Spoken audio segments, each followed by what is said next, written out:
Man sues after explicit reply all work email lands him in some very hot water. What do you mean it was a mistake? Asking a woman what colored drawers she got on is the one statement in this world that can never be taken out of context. It means exactly what it meant. And have you seen Law and Order? The DA is the axe man. You don't wave your dick at the axe man. You took a gamble. You put your meat on the table. Now they're going to sashimi your wee-wee. A former employee of the San Francisco District Attorney's Office is suing his workplace for a wrongful termination almost 6 months after he was fired for sending a bizarre and explicit message to his coworkers in an email thread. Jovan Thomas, a former victim's advocate at the DA's office, was fired in January after he hit reply all and sent a sexually explicit email to his entire office, including District Attorney Brooke Jenkins, in an email thread planning an event commemorating Matthew Shepard, a gay student at the University of Wyoming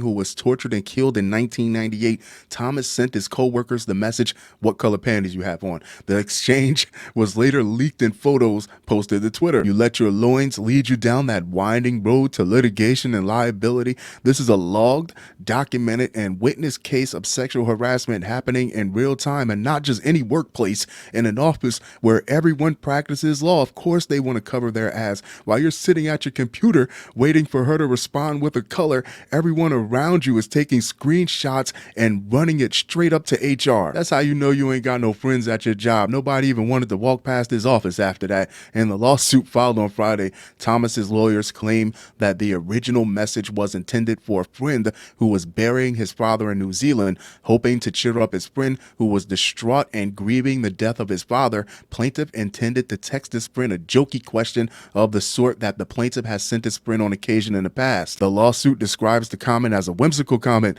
that was part of plaintiff's standard jocular repertoire. Your repertoire is lacking, sir, and claimed the email had no sexual, off-color, obscene, misogynistic, or sexist meaning or intent. That type of statement only means one thing: simply intended as a goofy non sequitur. Is this the best defense you have? You couldn't find some intern down in the mailroom to come up with something better? I don't know about you, but I don't email my friends. I text my friends. I call my friends. I send my friends DMs. I do not have their emails mixed in with my colleagues and my coworkers for this to even be a possibility to take place. Seconds after the first email, Thomas sent a follow-up email attempting to explain the remark, "That genie is out of the bottle. You are screwed, buddy." While texting back and forth with my fraternity brother, I sent a very inappropriate email. The email was meant as a joke, a bad joke. Thomas wrote back to the office. He also sincerely apologized to his coworkers and said, "Please know this is not who I am as a person,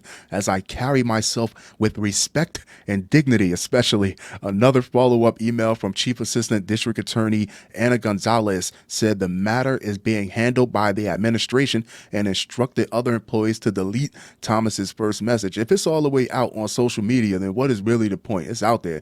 Thomas was later fired. The office's spokesperson Randy Quezada confirmed to the San Francisco Chronicle this misogynistic behavior violates the office's code of conduct and the individual has been terminated. In any one of these circumstances, it all comes down to you telling a better joke. Your friend is grieving his father's death, for Christ's sakes, and that's all you could come up with.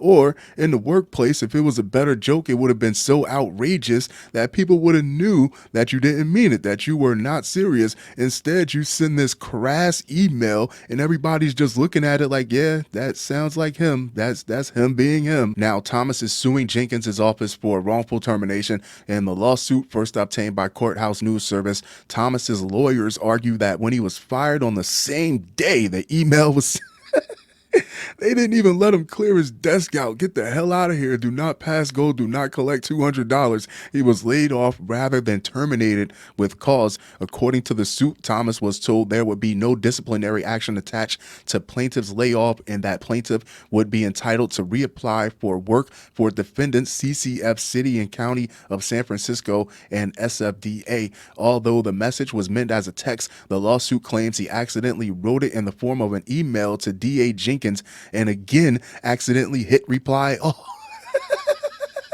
Oh, he's a moron. Maybe emails isn't his strong suit. Maybe he should stick to carrier pigeons.